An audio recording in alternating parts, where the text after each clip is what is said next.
ဒီနေ့သာသနာတော်နှစ်2560ခုနှစ်ကောဇာတက္ကီ1398ခုနှစ်နတ်တော်လာပြီကျော်73ရက်2016ခု7လပိုင်း29ရက်အင်္ဂါနေ့နန္ဒကင်းခါကာလမှာရန်ကုန်တိုင်းဒေသကြီးလှည်းကူးမြို့နယ်ကျောင်းကလေးကြီးပါအုပ်စုရွှေမတင်ကြီးပါတစ္ဆာရွှေစီကျောင်းတိုက်တွင်မှာဆင်ကျင်းပကြတဲ့9ရက်တာတတိပဋ္ဌာန်ဘာဝနာမြင့်မြတ်တဲ့လုပ်ငန်းစဉ်9ရက်အလုပ်တရားစကားမှာဒီနေ့တတိယနေ့နန္ဒခင်းခါကာလမှာမြတ်စွာဘုရားဟောကြားတော်မူတဲ့တရားဒေသနာတွေကိုနာယူကြည်ညိုကြရင်းဖြင့်မြင့်မြတ်တဲ့လုပ်ငန်းစဉ်ကိုကြိုးစားအထောက်ကြမယ်အဲ့ဒါမိမိတို့အားထုတ်မယ်လို့စိတ်ကူးပြီးတော့ဆုံးဖြတ်ချက်ချထားတဲ့ဝင်လေထွက်လေရဲ့ထိမှုသဘောကိုဒလဇတ်သိနေတဲ့မြင့်မြတ်တဲ့အလုပ်ကိုကြိုးစားအထောက်ကြရမယ်ဝင်လေဝင်တိုင်းထိတယ်ထွက်လေထွက်တိုင်းထိတယ်အဲ့ဒီထိမှုသဘောလေးကိုဒလဇတ်သိနေအောင်ကြိုးစားရမှာဒါဟာဒီခန္ဓာကိုယ်ကြီးရဲ့အလွန်ရေးပါတဲ့အစိတ်အပိုင်းကိုတမ္မာတတိလို့ဆိုတဲ့အမှန်ကန်စွာအောက်မေ့အမှတ်ရနေခြင်းတမ္မာတတိကိုကြီးထွားအောင်ပြုထောင်နေတာတတိတွေအကောင်းလာတာနဲ့အမျှဒီယုတ်တနန္တသဘာဝတရားတို့ရဲ့မတည်မြဲတဲ့သဘောတစ်ခုပြီးတစ်ခုပျောက်ပြီးတော့တစ်မျိုးပြီးတစ်မျိုးထပ်ဖြစ်နေတဲ့သဘောဖြစ်တိုင်းတော့အဲ့ဒီသဘာဝတရားတွေဟာလည်းပဲတောက်လျှောက်ပဲပျောက်ကွယ်လိုက်နေတဲ့သဘောဒီအနိစ္စသဘာဝတရားတွေကိုတတိအားကောင်းလာလို့ရှိရင်တမာတိအားကောင်းလာလို့ရှိရင်သိနိုင်မြင်နိုင်တဲ့အနေအထားကိုရောက်ပါလိမ့်မယ်ဒါကြောင့်မိမိတို့ရဲ့ကြိုးစားအထောက်ရမယ်လုပ်ငန်းစဉ်ကိုသာလဲဇွဲရှိနဲ့ဝင်လေဝင်တိုင်းထိတိုင်းသိအောင်ကြိုးစားပါထွက်လေထွက်တိုင်းထိတိုင်းသိအောင်ကြိုးစားပါမြတ်စွာဘုရားရှင်ကိုရောင်မြတ်ကြီးကသနဗရကလျာဏီနှမတော်ကိုဟောကြားတော်မူခဲ့တဲ့ဂါထာတစ်ပုဒ်ရှိတယ်ပတ္တစိတ်တကတံဗိမံအရုကာယံသမုဋ္ဌိတံအာတုရံဘဟုသင်္ကပ္ပံယတနတ္ထိဒုဝန္တိတိတဲ့ပတ္တစိတ်တကတံဗိမံစိတ်တကတံစမ်းစမ်းကြည်ပြုလို့အပ်သောဗိမာန်အယုတ်နဲ့တူသောဣမံကာယံဤခန္ဓာကိုယ်ကိုပတ္တကြည့်ပါတဲ့မင်္ဂန်နဲ့ဉာဏ်မြင်ကိုရဖို့အတွက်တတိနဲ့ကြည့်ရတယ်ဆိုတဲ့အလုပ်ကိုမဖြစ်မနေကြိုးစားရပါတယ်စိတ်တကတံစမ်းစမ်းကြည်ပြုလို့အပ်သောဗိမာန်အယုတ်နဲ့တူသောတရားဓမ္မတို့အရင်တို့ရရှိထားတဲ့ခန္ဓာဆိုတာ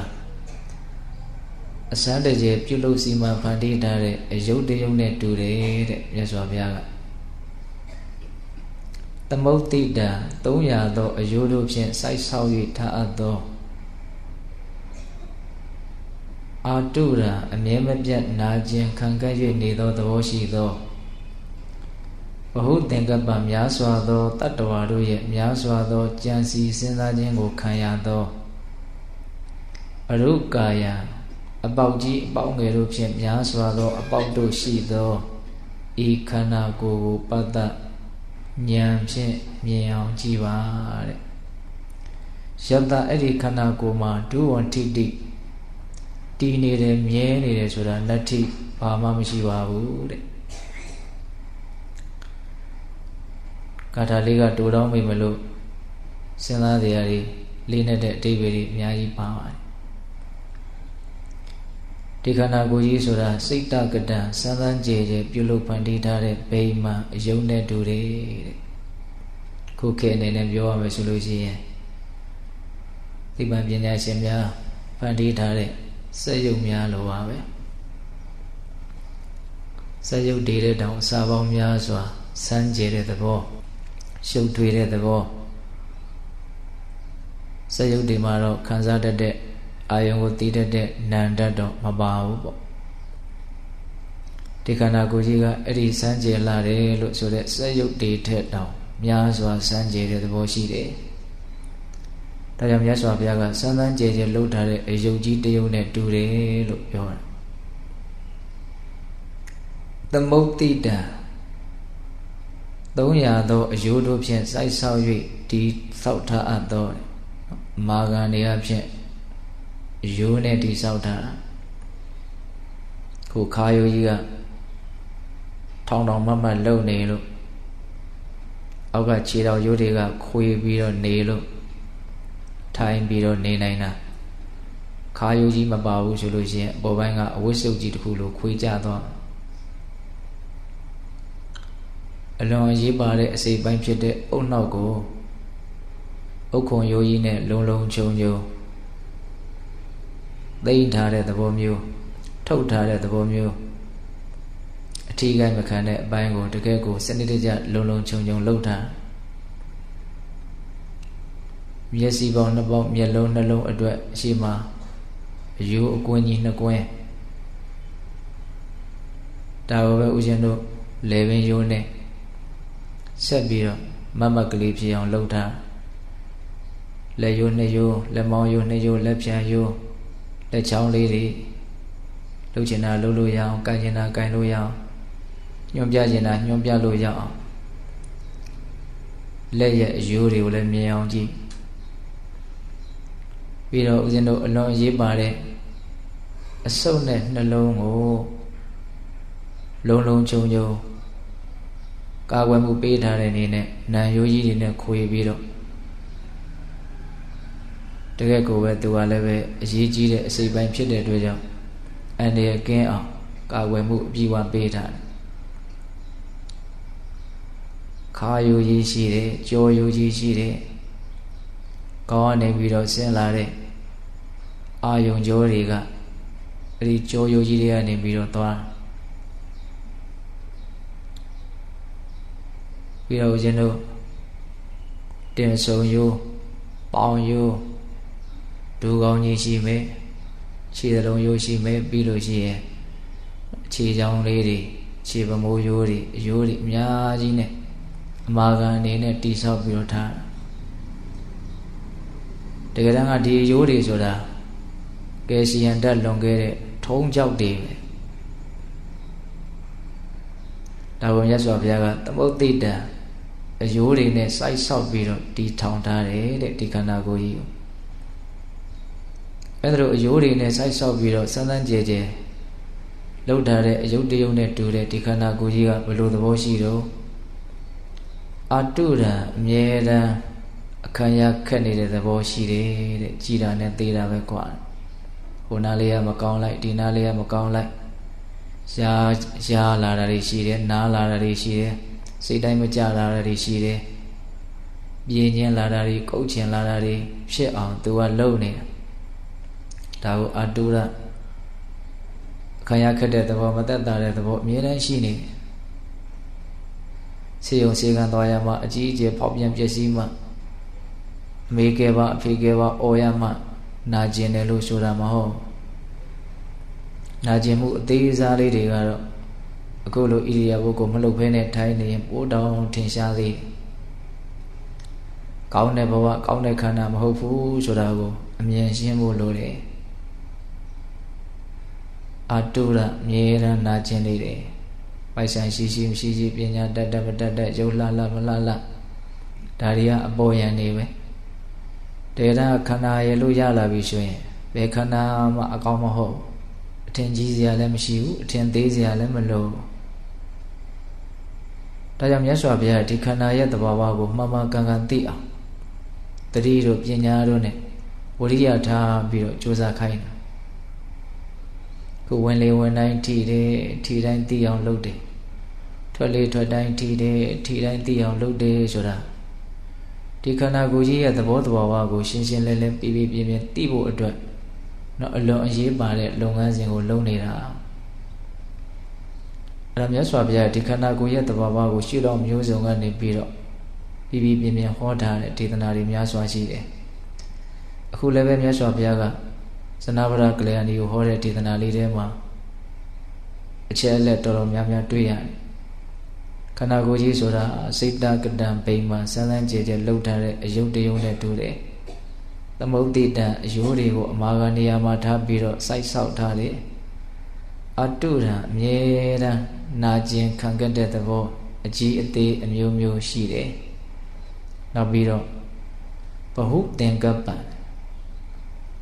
များစွာသောတတ္တဝါတို့ရဲ့ကြံစီမှုကိုလည်းခံရတယ်တဲ့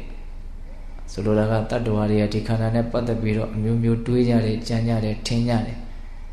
ကိုယ်ခန္ဓာကိုယ်ကိုကိုယ့်အကိုတွေးတာထင်တာရှိတယ်လို့သူတို့ဘာရဲ့ခန္ဓာတွေကိုလည်းပဲတွေးကြထင်ကြတာတွေရှိတယ်လှတယ်လို့ထင်တာရှိတယ်အိုတယ်လို့ထင်တာရှိတယ်ရှည်တယ်လို့ပူတာထင်တာရှိတယ်ပူတယ်လို့ထင်တာရှိတယ်ဝါတယ်လို့ထင်တာရှိတယ်ပိန်တယ်လို့ထင်တာရှိတယ်ကြည်ကောင်းတယ်လို့ထင်တာရှိတယ်ကြည်မကောင်းဘူးလို့ထင်တာရှိတယ်ရုပ်မာလိုက်တာလို့ထင်တာရှိတယ်တော်လိုက်တာလို့ထင်တာရှိတယ်ဒီခန္ဓာကိုယ်ကြီးကများစွာသောအထင်တွေကိုခံရတဲ့သဘောရှိတယ်တနည်းအားဖြင့်များစွာသောလူသားတို့ရဲ့ကြံစီစဉ်းစားခြင်းကိုခံရတယ်ဒီခန္ဓာကိုယ်နဲ့ပတ်သက်ပြီးတော့မိမိတို့ဘလောက်အတွေးအကြံတွေများနေသလဲဆိုတာကိုစဉ်းစားပေါ့အာတုဒံအမြဲမပြတ်နာခြင်းနေသောဘဟုသင်္ကပ္ပများစွာသောလူသားတို့ရဲ့ကြံစီစဉ်းစားခြင်းဖြင့်ကြံစီစဉ်းစားခြင်းကိုခံရသောအရုကာယအပေါက်ကြီးအပေါက်ငယ်တို့ဖြင့်များစွာသောအပေါက်တို့ရှိသောတဲ့မျက်စိပေါက်နားပေါက်နှာခေါင်းပေါက်ပါးစပ်ပေါက်ဝိညာဉ်ပေါက်လေးတွေဆိုလို့ရှိရင်တလက်မပတ်လည်လောက်မှာအပေါက်ပေါင်း2000ကျော်လောက်တောင်ရှိတယ်လို့ကြားဘူးလေတကူလုံးအပေါက်တွေကြီးပဲအရုကာယအပေါက်များစွာလည်းရှိတယ်ဒီခန္ဓာကိုယ်ကြီးကိုပတ်သက်သတိထားပြီးတော့မှန်မှန်ကန်ကန်မြင်အောင်ကြည့်ပါတဲ့အဲ့လိုကြည့်မယ်ဆိုလို့ရှိရင်သူ့ရဲ့အမှန်တရားဘာကိုမြင်နိုင်တော့ယတနတ္ထိဒုဝန္ထိတိတဲ့နောက်ဆုံးပါတာလေးယတဒီခန္ဓာကိုယ်ကြီးမှာဒုဝန္ထိတိ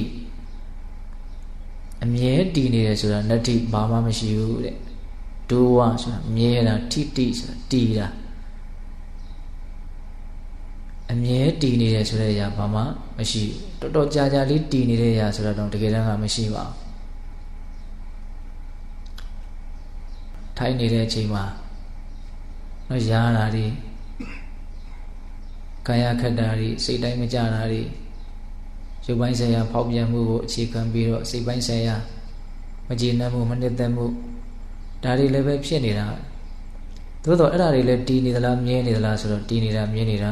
မရှိပါဘူးဆင်ပြေလိုက်တာကြည်ကြည်လင်းလင်းလန်းလန်းဆန်းဆန်းလေးရှုမှတ်ပွားများလို့ကောင်းလိုက်တာဆိုတာလေးလည်းပဲအကြောင်းအားလျော်စွာဖြစ်တာပါပဲသို့တော့အဲ့ဒါလည်းပဲအမြဲတည်နေတဲ့အရာလားဆိုတော့သူလည်းပဲအမြဲတည်နေတာမဟုတ်အကြောင်းရှိတဲ့ခိုင်လေးမှဖြစ်နေတာပြီးတော့လည်းပြီးသွားရော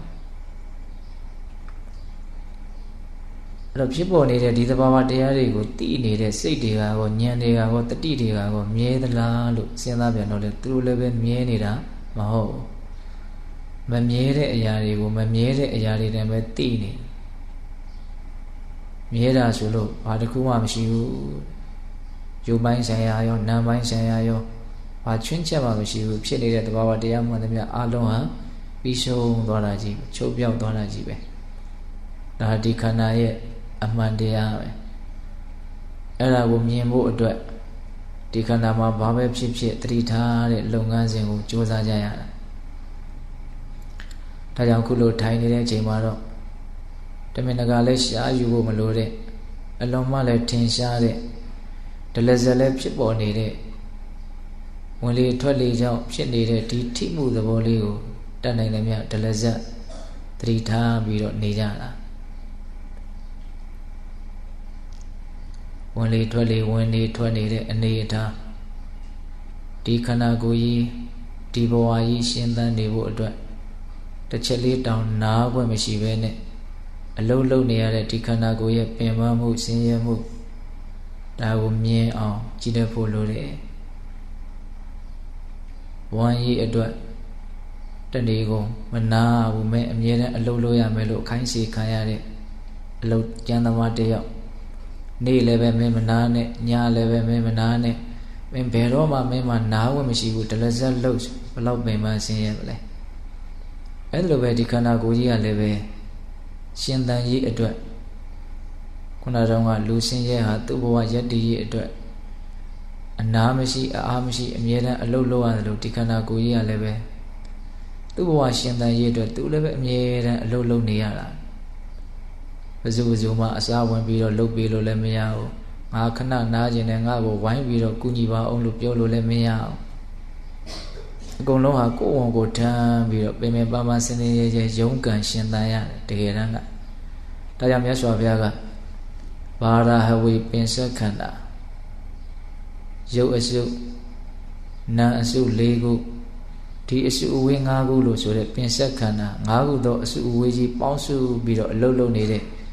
ဒီခန္ဓာကြီးဟာဘာရာအလွန်လေးလံတဲ့ဝန်တုပ်ဝန်ဘိုးကြီးဖြစ်တယ်လို့ဟောတယ်အဲ့ဒါကိုတရားဓမ္မတို့ဦးဇင်းတို့တွေကအမှန်ကန်သိအောင်မြင်အောင်ကြိုးစားအထောက်တဲ့ပိုင်းအလွန်အားနေတဲ့အတွက်ကြောင့်ဝန်တုပ်ကိုဝန်တုပ်မှမသိလေးတာကိုလေးမှမသိကိုယ့်ကိုဟုတ်လာပြီလို့ထင်ပြီးတော့ตายရမှုအပြည့်နဲ့နေကြတစ်ချိန်ပျက်စီးချိန်ကြလို့ပျက်စီးမှုကြီးတွေ့လာပြီးကြုံလာပြီးဆိုတော့မှအကြီးအကျယ်တုံ့လို့ခြောက်ချပြီးတော့ဒါကြီးကဒီလိုဖြစ်တဲ့သလားဆိုပြီးတော့မခံမရနိုင်နားမလဲနိုင်ပဲလက်မခံနိုင်ပဲနဲ့ဘဝမှာဆင်းရဲနဲ့အဆုံးသတ်ကြရသူ့လို့သူလုပ်တာပါပဲတကယ်တမ်းကဒါကြောင့်အခုဖြစ်နေတဲ့အနေအထားတွေကိုမှန်မှန်ကန်ကန်သိဖို့လိုသလို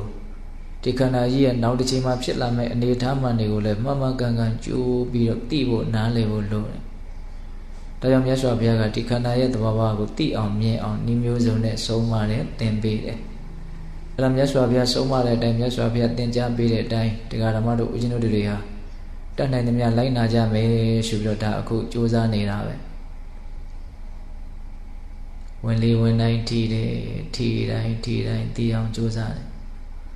ထွက်လေထွက်တိုင်းထီတယ်ထီတိုင်းသိအောင်ကြိုးစားတယ်ဒါဟာဒီခန္ဓာကိုယ်ရဲ့အကြောင်းကိုသိအောင်ကြိုးစားနေတာဝင်လေထွက်လေဆိုတာမဝင်လို့လည်းမဖြစ်မထွက်လို့လည်းမဖြစ်ဒီရှင်သန်ရေးအတွက်အနာမရှိအားမရှိဒလဇတ်ခန္ဓာကိုယ်ကြီးကသူ့အလုပ်သူလုပ်နေရတယ်လိုအပ်ချက်အရာဝင်နေရတယ်ထွက်နေရတယ်မဖြစ်မနေလုပ်ရတယ်ဆိုတဲ့ကိုကပင်ပန်းတဲ့သဘောရှိတယ်ဆင်းရဲတဲ့သဘောရှိတယ်ဒါကြောင့်ဒီအာနာပါနဝင်သက်ထွက်သက်ရဲ့တဘာဝကိုလည်းပဲတတ်နိုင်သမျှသတိထားပြီးတော့နေလို့ရှိရင်အလွန်ကြီးမားတဲ့အကျိုးကျေးဇူးတွေရနိုင်တယ်ဘုရားတို့မဟာဝဂ္ဂတန်ရုပ်ပါဠိတော်မှာအာနာပါနတန်ရုပ်ဆိုပြီးတော့ဝင်သက်ထွက်သက်ကိုသတိထားပြီးတော့နေခြင်းအဖြစ်ရရှိနိုင်တဲ့အကျိုးကျေးဇူးတွေကိုမြတ်စွာဘုရားသုတ်တန်ဒေသနာအသီးသီးမှာအများကြီးဟောထားတာရှိတယ်အဲ့ဒီတဲကဗတိပောပမသုတ်တန်ဆိုတာလေးဆိုရင်တော်တော်မှတ်သားစရာကောင်းဝင်သက်ထွက်သက်ရဲ့ပုံမှာသတိထားနေခြင်းအဖြစ်ရရှိမဲ့အကျိုးကျေးဇူးတွေကိုမြတ်စွာဘုရားတန်းစီပြီးတော့ဟောထားတာအဲ့ဒီတဲကနည်းနည်းလေးကောက်ထုတ်ချက်ချပြီးတော့ဦးဇင်းတို့ပြောကြည့်မယ်ဝင်လေဝင်တိုင်းထီတယ်ထီတိုင်းသိအောင်ကြိုးစားတယ်ထွက်လေထွက်တိုင်းထီတယ်ထီတိုင်းသိအောင်ကြိုးစားတယ်တတိရှိပြီးတော့ဝင်တယ်တတိရှိပြီးတော့ထွက်တယ်တတိကင်းပြီးတော့ဝင်လေဝင်သွားတာမျိုးမရှိဘူးတတိကင်းပြီးတော့ထွက်လေထွက်သွားတာမျိုးမရှိဘူးဝင်နေတိုင်းတတိရှိတယ်ထွက်နေတိုင်းလည်းတတိရှိတယ်ဝင်သက်ထွက်တဲ့ရဲ့ပုံမှာဒလဇတ်တတိထားပြီးတော့နေတယ်ပေါ့အဲ့ဒါမြတ်စွာဘုရားယဟန်တော်တွေကိုယဟန်တို့တဲ့ငါဘုရားအလောင်းဘောဓိတတ္တဘုရားအလောင်းဖြစ်စဉ်ခါကာလကဘုရားအလောင်းဆိုတာအလွန်ဝေးကွာတဲ့ဘဝတွေကိုဆိုတာမဟုတ်ဒီဘဝဘုရားဖြစ်ကနေတောထွက်လာပြီးတဲ့နောက်ကိုအဓိကဆိုလိုတာအဲ့ဒါလိုတောထွက်လာပြီးတော့ဘုရားမဖြစ်သေးခင်ဘုရားဖြစ်အောင်ကျင့်သုံးနေတဲ့အချိန်မှာဟောဒီအာနာပါနကမ္မထန်နဲ့ငါများစွာနေခဲ့တယ်တဲ့ဝင်သက်ထွက်တဲ့ရဲ့ပုံမှာသတိထားပြီးတော့နေခဲ့တယ် အကျဉ်းများစွာငါနေခဲ့တယ်တဲ့အဲ့ဒါလိုနေတဲ့အခါမှာငါရဲ့ကာယဘိုင်းဆိုင်ရာဒီရုပ်ကာယကြီးဟာအလွန်တရာမှတတ်တာတယ်မပင်ပန်းဘူးတဲ့ငါရဲ့မျက်စိတွေကလည်းမပင်ပန်းဘူးတဲ့ချမ်းသာတယ်တဲ့ငါရဲ့စိတ်ဟာလည်းပဲဆွဲလန်းမှုတွေကင်းပြီးတော့အာသောတရားတွေကနေလွတ်မြောက်သွားတယ်တဲ့ဣမိနာဝိဟာရေနဤကဲ့သို့အာနာပါနတတိဖြင့်ဘဟုလံကျိန်ဖန်များစွာဝိရတော်နေသောတတ္တမရှံထုံငါအားကာယောဟောဒီခန္ဓာကိုယ်ကြီးသည်နေဝကိလမတိမပင်ပန်းဘူးစက္ခုနိမျက်စိတို့သည်လည်းပဲနကိလမတိမပင်ပန်းဘူးမေငါဤစိတ်တန်စိတ်သည်အနုပါဒာယဆွဲလန်းမှုမရှိမှု၍အာတုဟိအာသောတရားတော်မှာဝိမု ක්ෂි လွတ်ပြီတဲ့ဒါမြတ်စွာဘုရားဟောပြထားပုံလေးဒီအာနာပါနဝန်သက်ထွက်တဲ့ပုံမှာသတိထားပြီးတော့နေတဲ့အတွက်ကြောင့်ငါရဲ့ရုပ်ကာယကြီးဟာမပင်ပန်းဘူးငါရဲ့မျက်စိဟာလည်းမပင်ပန်းဘူးငါရဲ့စိတ်ကလည်းပဲဆွဲလန်းမှုကင်းပြီးတော့အာသောတရားတွေကလွတ်သွားတယ်အာနာပါနရဲ့စွမ်းရည်တတိခုတရားဓမ္မတို့ဦးဇင်းတို့တွေကတတိမရှိတဲ့အခါကျတော့ခန္ဓာကိုယ်ကြီးကများသောအားဖြင့်ပင်ပန်းပြီးတော့နေရတယ်မျက်စိကလည်းပဲတောင်ကြည့်မြောက်ကြည့်မြင်လာတဲ့အလင်းရောင်လေးနဲ့မြင်တာနဲ့ပတ်သက်ပြီးတော့မျိုးမျိုးတွေးမျက်စိလည်းပင်ပန်းတယ်စိတ်ကလည်းပဲဆွဲလန်းမှုဥပါဒံတရားတွေနဲ့အမြဲတမ်းနှောင့်ဖွဲ့ပြီးတော့နေတယ်အဲ့ဒီလိုအခြေအနေဇိုးတွေမဖြစ်အောင်အာနာပါနဝန်သက်ထွက်တဲ့ပုံမှာတတ်နိုင်သမျှသတိထားပြီးတော့နေရမယ်တဲ့ဣမိနာဝိဟာရေနဤသို့အာနာပါနတတိဖြင့်နေနေတဲ့ဘဟုလံကျိန်ဖန်များစွာဝိရတော်နေနေတဲ့တတ္တမရှံထုံငါအားကာယောဟောဒီခန္ဓာကိုယ်ကြီးသည်နေဝကိလမတိမပင်ပန်းစက္ခုနိမျက်စိတို့သည်နာကိလမတိမပင်ပန်းမေငါဤစိတ်တန်စိတ်သည်အနုပါဒာယဆွဲလန်းမှုမရှိဘဲနဲ့အာတုဟိအာသောတရားတွေကလည်းဝိမု ක්ෂි လွတ်သွားတယ်ဘိက္ခုယံတော်တို့တတ္တမထို့ကြောင့်ဤဟာဤသာသနာတော်၌ဘိက္ခုယံသည်မေငါဤကာယောခန္ဓာကိုယ်သည်နေဝကိလမေယအပင်ပန်းပါစေနှင့်စက္ခုနိမျက်စိတို့သည်နာကိလမေယအပင်ပန်းကြပါစေနှင့်မေငါဤစိတ်တန်စိတ်သည်အနုပါဒာယဆွဲလန်းမှုမရှိမှု၍အာတုဟိအာသောတရားတော်မှာဝိမု ක්ෂි ယာတိလွတ်မြောက်ပါစေလို့စေပိအာကင်ခေယအကယ်၍အလိုရှိတယ်ဆိုလို့ရှိရင်ဧဝံတတိအကယ်၍အလိုရှိတယ်ဆိုလို့ရှိရင်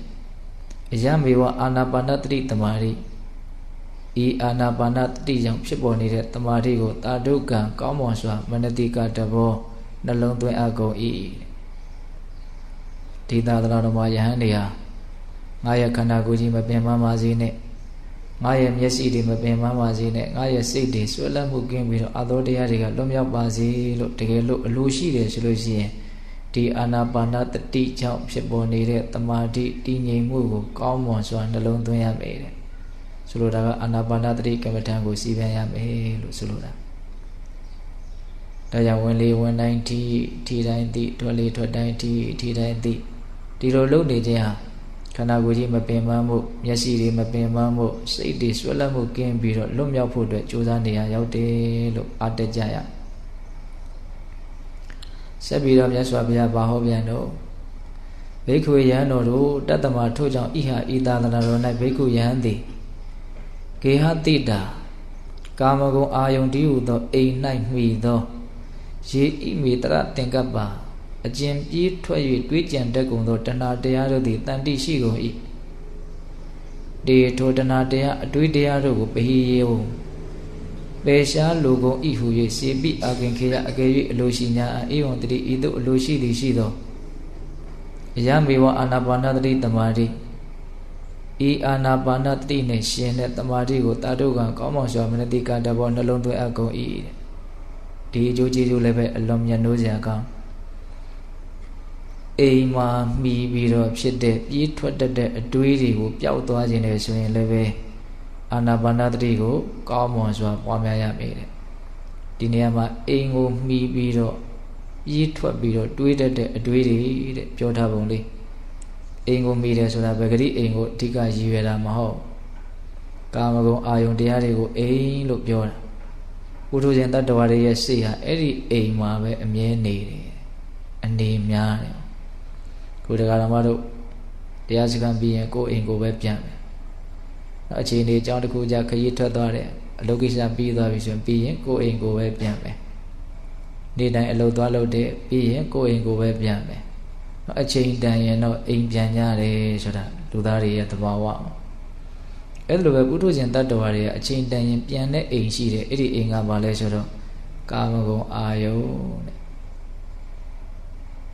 ဒီမှာပဲအနေများလို့သူ့ကိုအိမ်လို့ပြောတာအဲ့ဒီဂေဟတိတာကာမဂုဏ်အာယုန်ဒီဟုသောအိမ်၌မိသောယေဣမေတရသင်္ကပ္ပအကျဉ်ပြေးထွက်၍တွေးကြံတတ်ကုန်သောတဏှာတရားတို့သည်ဟုတ်တယ်အစိတ်ကလေးကထွက်ပြေးနေသလိုပဲဒီထိတဲ့သဘောလေးမှာတိနေပါဆိုရင်ခဏနေမရှိတော့ဘယ်ရောက်နေပြီတော့ဆိုရင်အိမ်ရောက်နေတာအိမ်ကမြို့တွေကအိမ်တော့ဟုတ်ကောင်းမှဟုတ်မယ်ဒါပေမဲ့အာယုန်တစ်ခုခုကိုတော့စိတ်ကတွေးနေမယ်ကြမ်းနေမယ်ပြေးထွက်ပြီးတော့တွေးကြံတတ်တဲ့တဏှာနဲ့ရှင်တဲ့အဲ့ဒီအတွေးတွေရှိတယ်တဲ့အဲ့ဓာတွေကိုဖယ်ရှားလို့တယ်ဆိုလို့ရှိရင်အာနာပါနနဲ့ရှင်တဲ့တမာတိကိုကောင်းမွန်စွာနှလုံးသွင်းရမယ်အာနာပါနတတိကမ္မထံကိုစီပြန်ရမယ်ဒါကြောင့်ဝင်လေထွက်လေရဲ့ပုံမှာတတိကထားခြင်းသည်ဘလောက်အကျိုးကျေးဇူးများလဲဆိုတာလေးကိုစဉ်းစားရမှာနောက်တစ်ချက်မြတ်စွာဘုရားဟောပြန်တယ်အချက်များစွာဟောထားတာတွေကကောင်းထုတ်ချက်ကလေးချပြီးတော့ပြောကြည့်တာပါဘိက္ခွေယံတော်တို့အာနာပါနတတိသမာဓိမိအာနာပါနတတိကိုအာနာပါနတတိနဲ့ရှင်တဲ့သမာဓိကိုဧဝံဘာဝိတိဤသို့ပွားများသည်ရှိသောဧဝံဘဟုတိကတိဤသို့အကျိန်ပန်များစွာမိမိတဏ္ဍာမှာဖြစ်စေအပ်သည်ရှိသောဒုက္ခဝေဒနာချမ်းသာခြင်းဆိုတဲ့ခံစားချက်ကိုစေဝေရတိခံစား၏တာထိုဒုက္ခဝေဒနာသည်အနိစ္စတိမမြဲသောတရားဟူ၍ပဇာနာတိသိအနိဇောတိတာတိမဆွဲလန်းအပ်သောတရားဟူ၍ပဇာနာတိသိအနာဘိနန္တိတာနိမနှစ်သက်အပ်သောတရားဟူ၍ပဇာနာတိသိခံစားချက်ဝေဒနာတွေရဲ့ပုံမှာနားလေသွားပုံလေးကိုပြောပြဝင်လေထွက်လေရဲ့ပုံမှာတလဇတ်တတိထားမယ်ဆိုရင်တဲ့ဧဝံဘာဝိတိအဲ့ဒီအလုပ်ကိုမြဲတမ်းပွားများနေမယ်ဆိုရင်ဧဝံဘဟုလိကတိကျင့်ဖန်များစွာထပ်ခါဖြစ်အောင်ကြိုးစားနေမယ်ဆိုရင်ချမ်းသာခြင်းဆိုတဲ့ဒုက္ခဝေဒနာတွေခံစားတဲ့အခါမှာဒီဒုက္ခဝေဒနာမတည်မြဲတဲ့သဘောပဲလို့သိတယ်တဲ့ဒါအနိစ္စတိပဇာနာတိ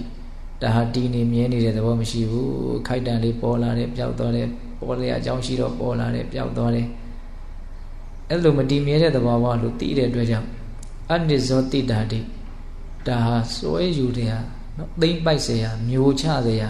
အနှစ်သက်เสียကောင်းတဲ့တရားမဟုတ်ဘူးလို့လည်းပဲပဇာနာတိသိတယ်တဲ့အနာဘိနန္တိတာတိဒါနှစ်သက်เสียတရားမဟုတ်ဘူးလို့လည်းပဲပဇာနာတိသိတယ်တဲ့အနိစ္စလို့လည်းသိတယ်သိမ့်ပိုက်တဲ့တရားမဟုတ်ဘူးလို့လည်းသိတယ်နှစ်သက်တဲ့တရားမဟုတ်ဘူးလို့လည်းသူသိတယ်အဲ့တော့သူမှနှစ်သက်တဲ့သဘောမရှိဘူးပေါ့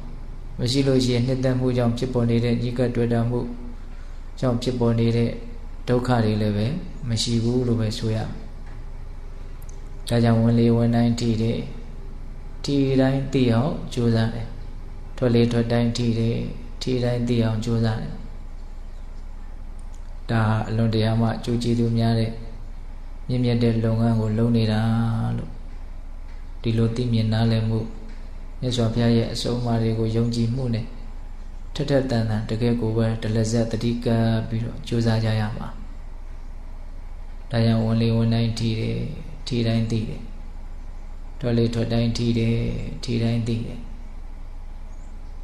ဒီလုပ်ငန်းစဉ်ကိုယုံကြည်မှုတရားတရားအားကောင်းကောင်းအခြေခံထားပြီးတော့ဇွဲလုံးလာဝရိယထက်ထက်တန်တန်နဲ့ကြိုးစားအထောက်ကြရမှာ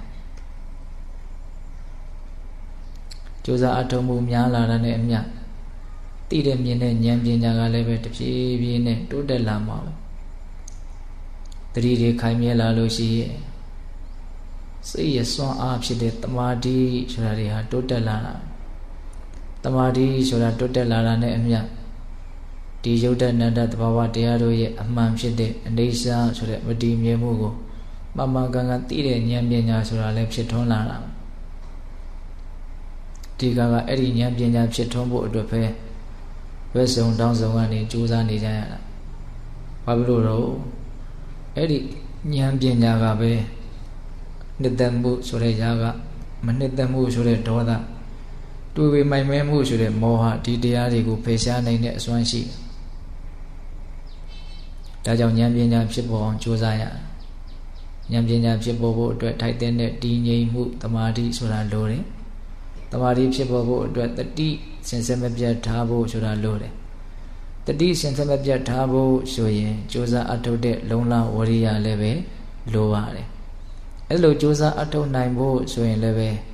ဒီအလုပ်ဟာအလုံးမမြင့်မြတ်တဲ့လုပ်ငန်းဖြစ်တယ်အကျိုးအကြီးမားဆုံးသောလုပ်ငန်းဖြစ်တယ်ဒါကြောင့်လုပ်တဲ့နေလို့ဒီအလုပ်ရဲ့ပုံမှာယုံကြည်မှုဒီအလုပ်ရဲ့မြင့်မြတ်မှုတန်ဖိုးရှိမှုကိုယုံကြည်မှုတရားတရားရှိမှကြိုးစားနိုင်တာဒီတော့ဦးဇင်းတို့အစီအစဉ်တရားလေးပြောမယ်ဆိုရင်ယုံကြည်မှုတရားတရားရှိမှကြိုးစားအထောက်မှုဆိုတဲ့ဝိရိယဖြစ်တာကြိုးစားအထောက်မှုဆိုတဲ့ဝိရိယနဲ့အထောက်မှတတိဆိုတဲ့အောက်မေ့နိုင်မှုအမှတ်ရနိုင်မှုတတိတရားလေးကဖြစ်တာအဲ့ဒီတတိတွေချိန်ပါများစွာဖြစ်မှတမာတိဆိုတဲ့တည်ငြိမ်မှုကဖြစ်တာတမာတိဆိုတဲ့တည်ငြိမ်မှုရှိမှဒီအနိစ္စဒုက္ခအနတ္တသဘာဝတရားတွေကိုမမကန်ကန်သိတဲ့မြင်တဲ့နားလည်တဲ့သဘောလို့ဆိုတဲ့ပညာတရားကဖြစ်တာ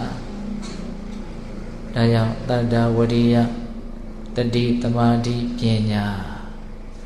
ဒီခွန်အား၅ပါးကိုတရားဓမ္မတို့ဦးဇင်းတို့တွေကကြည်ထွားလာအောင်မွေးမြူကြရဒီခွန်အား၅ပါးနဲ့ပဲသူတော်ကောင်းအလုပ်ကိုထိရောက်အောင်လုပ်ကြရပဂတိအလုပ်ကိုလုပ်မယ်ဆိုရင်ရုပ်ခန္ဓာကိုယ်ကြီးမှာခွန်အားလိုအပ်တယ်လို့သူတော်ကောင်းအလုပ်လို့ဆိုတဲ့ဒီနုညံ့သိမ်မွေ့တဲ့စိတ်အလုပ်ကိုလုပ်တဲ့နေရာမှာလည်းပဲစိတ်ရခွန်အားတွေဆိုတာလိုပါတယ်တဲ့စိတ်ရခွန်အား၅ပါးတတ္တဝရိယတတိတမာတိပညာဒီတရားတွေကိုတရားဓမ္မတို့ဦးဇင်းတို့တွေကမျက်မျက်နှုံနှုံတန်ဖိုးထားပြီးတော့အာကိုအာရပြုပြီးတော့အမှန်တရားကိုသိအောင်ကြိုးစားကြရတာဒါကြောင့်ဝင်လေဝင်တိုင်းထီတယ်ထီတိုင်းသိအောင်ကြိုးစားထွက်လေထွက်တိုင်းထီတယ်ထီတိုင်းသိအောင်ကြိုးစားထိမှုသဘောကိုဒလဇက်တတိဆက်အောင်ကြိုးစားဒါဆိုလို့ရှိရင်ဒီထိမှုသဘောထဲမှာဖြစ်ပေါ်နေတဲ့ရုပ်တဘာဝထိမှုသဘောထဲမှာဖြစ်ပေါ်နေတဲ့ပူတဲ့အေးတဲ့သဘောတွန်းကန်တဲ့သဘောလှုပ်ရှားတဲ့သဘောနူးညံ့တဲ့သဘောကြမ်းထမ်းတဲ့သဘောမာကြောတဲ့သဘောပျော်ပြောင်းတဲ့သဘောအစရှိတဲ့ရုပ်တဘာဝလေးတွေသဘောတရားလေးတွေပရမတ္ထသဘာဝလေးတွေမျက်စိနဲ့ကြည့်လို့မမြင်ရတဲ့လက်နဲ့ကင်တွယ်ပြလို့မရတဲ့စိတ်နဲ့သာသိလို့ရတဲ့မာကြောမှုကြော်ပြောင်းမှုကြမ်းတမ်းမှုနူးညံ့မှုတွန်းကန်မှုလှုပ်ရှားမှုပူမှုအေးမှုအစရှိတဲ့ဒီရုပ်တဘာဝတရားလေးတွေတစ်မျိုးပြီးတစ်မျိုးဖြစ်နေတာကိုတွေ့ရတယ်ထိမှုသဘောကိုသာဒလဇက်သိအောင်ကြိုးစားဒီသဘာဝတရားတွေဟာတဖြည်းဖြည်းနဲ့ထင်ရှားလာမယ်ပရမတ္ထသဘာဝတရားတွေအဲ့ဒီဖြစ်ပေါ်နေတဲ့ရုပ်သဘာဝတွေဟာတကူမှတည်နေတာမြင်နေတာမရှိဘူးထပ်ဖြစ်လာတာပဲရှိတယ်ထပ်ဖြစ်နေတာပဲရှိတယ်ဖြစ်နေတဲ့အဲ့ဒီသဘာဝတရားတွေဟာပျောက်သွားတဲ့သဘောသာလည်းရှိတယ်နောက်ဟာဖြစ်တယ်ဆိုတာအရင်ဟာမရှိတော့လို့အတိထပ်ဖြစ်တယ်ဆိုတာအဟောင်းမရှိတော့လို့ထပ်ဖြစ်တိုင်းသူ့အရင်ကဖြစ်ခဲ့တဲ့ထိမှုသဘောလေးတွေမရှိတော့ဘူးဆိုတာကိုထင်ရှားသိနိုင်တယ်ဝင်လေကြောင့်ထိတာပဲဖြစ်ထွက်လေကြောင့်ထိတာပဲဖြစ်ထိတာကတော့ထိတာပဲအဲ့ဒီထိမှုသဘောထဲမှာပရမတ္ထသဘာဝတရားတွေကိုထင်ရှားတွေ့ရအောင်တတိကိုကြီးမြဲထားဖို့လိုတယ်အဲ့လိုရုပ်သဘာဝတရားလေးတွေပရမတ္ထသဘောတရားလေးတွေသူတို့ရဲ့သဘာဝတရားလေးတွေကိုသိနေတဲ့ဒီစိတ်ကဘလို့ရှိတော့အဲ့ဒီစိတ်ကလည်းပဲနန္ဒတစ်မျိုးပဲဓာတ်သဘာဝတရားတစ်မျိုးပဲသူ သူလည်းပဲနေစာဒုက္ခအတ္တမျိုးမဟုတ်ဘူးတည်မြဲတဲ့ကောင်းမွန်တဲ့အစိုးရတဲ့အမျိုးမဟုတ်မတည်မြဲတဲ့မကောင်းမွန်တဲ့အစိုးမရတဲ့အနိစ္စဒုက္ခအနတ္တမျိုးသာဖြစ်တယ်လို့နားလည်ရသိနေတဲ့စိတ်ပိုင်းကလည်းပဲမတည်မြဲတဲ့သဘောမျှတာဖြစ်တယ်သိเสียအာယုံကမှမတည်မြဲဘူးဆိုရင်အဲ့ဒီအာယုံကိုအစွဲပြုတ်ပြီးတော့ဖြစ်တဲ့စိတ်ဟာဘယ်လိုလုပ်ပြီးတော့တည်မြဲတော့မမြဲတဲ့အရာကိုသိနေတဲ့သိစိတ်ဟာမမြဲသောသိစိတ်သာဖြစ်တယ်ဒါကိုတတိကြီးကြီးထားပြီးတော့တဖြည်းဖြည်းနဲ့နားလည်အောင်သဘောပေါက်အောင်ကြိုးစားရမယ်တရားအထုတ်တယ်ဆိုတာသိဖို့ဆိုတဲ့ရည်ရွယ်ချက်နဲ့လုပ်ကြရမှာတခြားဘာကိုမှမျှော်လင့်ချက်မထားနဲ့ချမ်းသာလိုက်တာဆိုတဲ့ဝေဒနာဟာသိတယ်ဆိုတဲ့ဉာဏ်ပညာလိုတန်ဖိုးရှိတာမဟုတ်ချမ်းသာတယ်ဆိုတဲ့စိတ်တိုင်းကြမှုလေးကကိုယ်ကသဘောမထားတယ်လို့ရှိရင်ຢာကဆိုတဲ့ဆွဲမှတ်မှုအန္တရာယ်ကိုတောင်ဖြစ်စေနိုင်တယ်ဝေဒနာကိုတန်ဖိုးထားဖို့မလိုဘူးဝေဒနာဆိုတာသိအောင်လုပ်ရမယ့်အရာသာဖြစ်တယ်ဘာကိုတန်ဖိုးထားရမှာလဲသိမှုကိုတန်ဖိုးထားရမှာအဲ့ဒီသိမှုဟာလည်းပဲအနိစ္စဖြစ်တယ်လို့သိမှုကိုလည်းတက်ပြီးတော့မှန်မှန်ကန်ကန်သိဖို့လည်းလိုသေးတယ်ဘယ်ဟာမှတည်မြဲနေတဲ့အရာမဟုတ်ဘူးလို့နားလည်မှအရာအလုံးရဲ့ပုံမှာစွန့်လွတ်နိုင်တဲ့စွမ်းရည်တွေဟာတဖြည်းဖြည်းနဲ့မြင့်မားလာကိုယ်တကယ်စောင့်ချပြီးတော့လုပ်ရမယ့်အလုပ်ကထိမှုသဘောလေးရဲ့ပုံမှာတလက်ဆက်တတိကပ်ပြီးတော့ထားဖို့ပဲတမာရီတို့ပညာတို့ဆိုတာဒီတတိအားကောင်းလာလို့ရှိရင်အလို့လျောက်ဖြစ်ထွန်းလာမယ့်အရာတွေဖြစ်တယ်သို့တော်လည်းပဲဒါတွေဟာဒီလိုသဘာဝတရားရှိတယ်ဆိုတာကိုနားလည်ထားဖို့လိုတယ်စိတ်ရဲ့သဘာဝက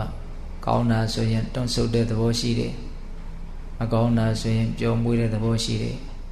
ဒါကြောင့်သူ့ကိုအလိုလိုက်ရင်တော့ယာနှုံးပြီးမှားဖို့ပဲရှိတယ်တန်ဖိုးရှိတဲ့အလုပ်ဆိုရင်မလုပ်ခြင်းဘူးတန်ဖိုးမရှိတဲ့အလုပ်ဆိုရင်သိစိတ်ဝင်စားတယ်ဒါကြောင့်သူလှုပ်ချင်တာမလှုပ်ချင်တာကိုထက်တွက်ဖို့မလိုဘူးဉာဏ်ပညာရဲ့လက်အောက်မှာလှုပ်เสียရှိတာကိုထိရောက်အောင်ငါလှုပ်သွားမယ်ဆိုတဲ့စိတ်မျိုးမွေးပြီးတော့ဝင်လေဝင်တိုင်းထိတယ်ထိတိုင်းသိအောင်ကြိုးစားထွက်လေထွက်တိုင်းထိတယ်ထိတိုင်းသိအောင်ကြိုးစားတခြားသောအာယုန်တွေကဒီထိမှုရဲ့သဘောကိုသိအောင်ကြိုးစားတဲ့နေရာမှာ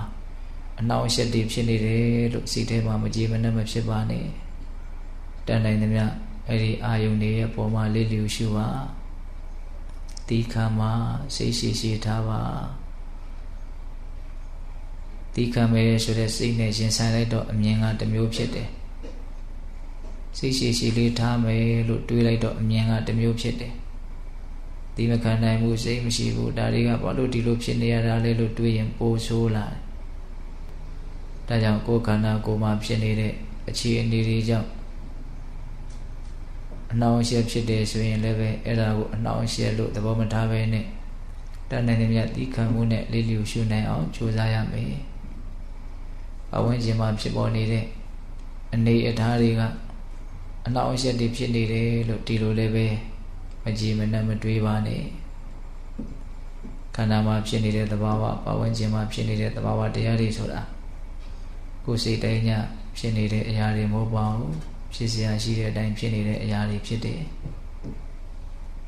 ဒါကိုနားလည်မယ်ဆိုလို့ရှိရင်မကြည်နှံ့မှုဆိုတာညှို့နေသွားနိုင်တယ်ကိုလိုရမယ့်အလုပ်ကိုပဲထီထီရောက်ရောက်လုပ်နေဖို့အရေးကြီးပါတယ်ဟာဒီပဲကြားရခန္ဓာကိုယ်တွေကဘလို့ပဲခံစားချက်ဝေဒနာတွေဖြစ်ပေါ်လို့နေဒီတဏှာကြီးအတွင်းလေးမှာတော့ဒီလိုပေးပြီးတော့ထိုင်နေလို့သိနေလို့ဘာမှစိုးစိုးဝါးထိခိုက်သွားတဲ့အကြောင်းမရှိပါဘူးအတိညာရဲ့ပုံမှာတန်ဖိုးကိုနားလည်ပြီးတော့မျက်နှိုးတဲ့စိတ်နဲ့အတိညာဖြစ်ပေါ်ကြောင်းဖြစ်တဲ့ဒီမြင့်မြတ်တဲ့လုပ်ငန်းစဉ်ကိုစွမ်းအားရှိသလောက်ကြိုးစားပါစွမ်းအားတွေကရှိပါတယ်စွမ်းအားတွေကထုတ်ပြီးတော့မသုံးလို့မရှိသလိုဖြစ်နေတာလုံးမယ်ဆိုတော့လည်းဖြစ်သွားတာပဲဒါကြောင့်ဝင်လေဝင်တိုင်းထီတယ် ထီတိုင်းဒလဇတ်သိနေအောင်ကြိုးစားပါ